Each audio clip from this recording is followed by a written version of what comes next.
Hi everyone, we're really missing you. I'm very excited to read your story today.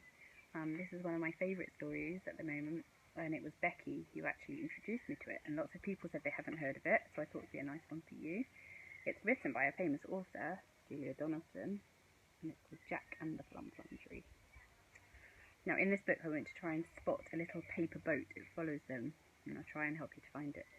And you can also join in certain parts. After a while you might be able to join in with them. Jack had a granny, and his granny had spots, great big purple ones, lots and lots. The doctor came and he shook his head. Your granny has the measles, the doctor said. And the only cure in the world, said he, is the fruit that grows on the flum tree. And the only place that the flum grows is the faraway isle of Blow Your Nose. And in this picture, there's a little dinosaur. Some of you might know this from another one of Julia Donaldson's stories. See if you can tell me which one it is. So Jack built a boat, and Jack found a crew, red-cheeked Rose and stubble-cheeked Stew.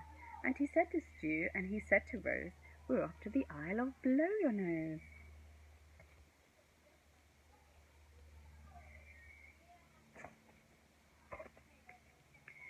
Granny came down to the dock with Jack, and she gave him a bulgy patchwork sack, and in that sack were a pair of wooden spoons, a porridge bowl, tent pegs, some red and blue balloons, Granny's old skipping rope, a pack of chewing gum, 3 spotty hankies, and a tom-tom drum. And Jack said, Granny, what is the use of those? Aha, said Granny, and she tapped her nose. And here is a little paper boat that you can look out for in the next few pages. Don't you see that? Then off sailed Jack with Stew and Rose for the faraway isle of Blow Your Nose. Sharks, cried Rose, lots, cried Stew.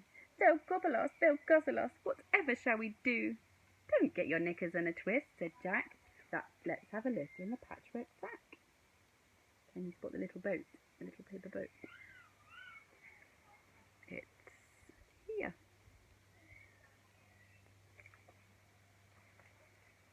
Red balloons, blue balloons, they should do the trick. Puff, puff, blow 'em up, let 'em go quick. Then the sharks went nip and the sharks went nash, chasing those balloons with a bang, pop, splash.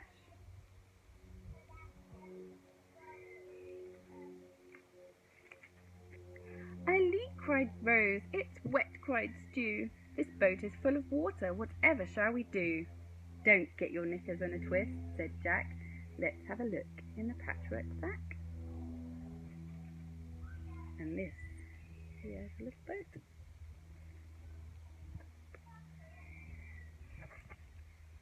Granny's pack of chewing gum, that should do the trick. Chew it up, stretch it out, stick it in quick.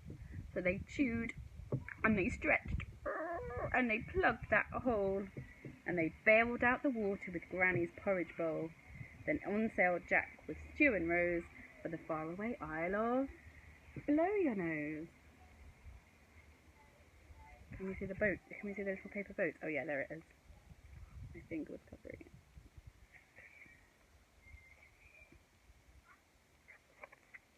Whoops, cried Rose. Help, cried Stew. I can't swim for toffee. Whatever will you do? Don't get your knickers in a twist, said Jack. Let's take a look in the patchwork sack. Have you spotted that little boat? See if I can find it. Oh, there on the side of the wave. Granny's old skipping rope. That should do the trick. Hold tight, throw it out, grab the handle quick.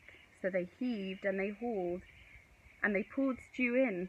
Good old Granny, she saved my skin.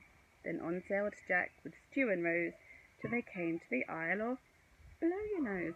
Can you see why it might be called Blow Your Nose? Have a look. It's a bit like a nose, and the picture of the boat actually is right in the nostril here. I don't know if you can see it. And there on a hill for all to see stood the bright green feathery flum tree. It's cried Rose. It's smooth, cried Stew. It's not got any branches. Whatever shall we do? Don't get your knickers in a twist, said Jack. Let's have a look in the patchwork sack. And here a little cheeky monkey is wearing the boat on his head. And I think he might have stolen it, because I didn't see it in any pages after this. Tell me if you can see it. Granny's bag of tent pegs, they should do the trick. Bang, bang, knock 'em in, climb the tree quick. Then up went Rose as nimble as could be, and she brought down the fruit of the Flum Flum tree. Then Jack and Stew and Rose had a doze on the soft sandy beach of Blow Your Nose. A thief! cried Rose. A monkey, yelled Stew. He's got our precious Flum Flum. Whatever shall we do? Don't get your knickers in a twist, said Jack. Let's take a look in the patchwork sack. Granny, Spoons and Tom Tom, they should do the trick. Pick 'em up, thump thump, sing a song quick. The monkey crept closer, he listened to the tunes.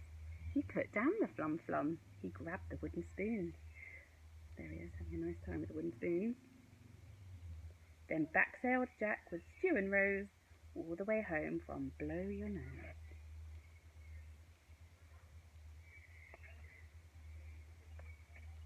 Granny ate the Flum Flum, the measles disappeared.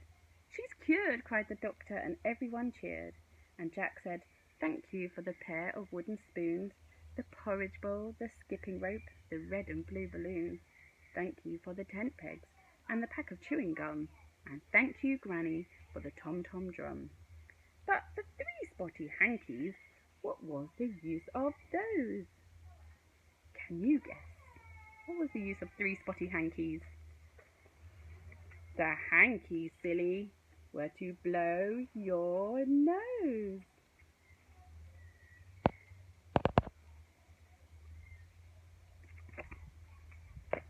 I hope you enjoyed that story as much as I have, and I hope you continue to do great home learning and keep safe. Bye.